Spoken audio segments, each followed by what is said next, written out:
You can't become a mechanic if you didn't go to mechanic school. That's the first thing that I've heard when trying to look up how to become a mechanic on YouTube. I wanted to make this short video in a way to encourage you that if somebody tells you that you cannot become something if you didn't do X or Y thing, that is completely possible. You just have to think outside the box and achieve your goal through other means. Essentially, I have zero background in mechanics. I never went to mechanic school, but for this past like 2 years now, while trying to learn how to drive, I watched a lot of car videos, and I was like, damn, I really like the sports cars, like ripping through the corners, like big noise. And I was like, whoa, I really want to get into mechanics now, but I was like, there's no way.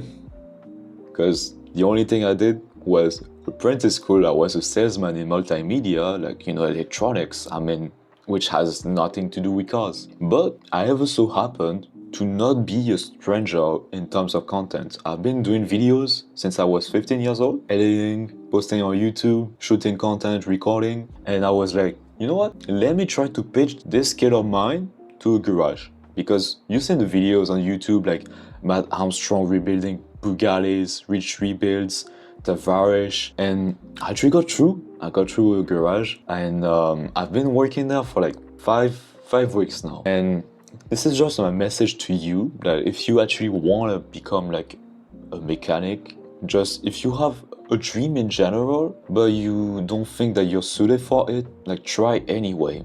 Try to pitch things that you're able to provide to a business and see how it goes from there. Because it is totally possible. It is totally possible. Even though I agree that if you want to become a really good mechanic, mechanic school is also like really good because then you actually know every part of a car. Because like when we put the cars out the lift and stuff, I look at the parts and I'm like, what is that?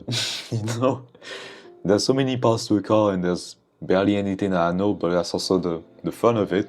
Being able to learn on the field, being able to talk to your co-workers, asking them how they diagnose certain problems on the car and stuff like that, So moving on forward, my channel is going to be into mechanics because I've been into technology for a while. I try to shift my content to vlogging, but I actually really want to get into this now. And at the time I filmed this, my driving exam in Trinidad and Tobago is happening tomorrow, basically. So hopefully I get it one time. I'll be able to shoot content on working on my own car and stuff, which is gonna be really cool if actually I'm able to achieve that.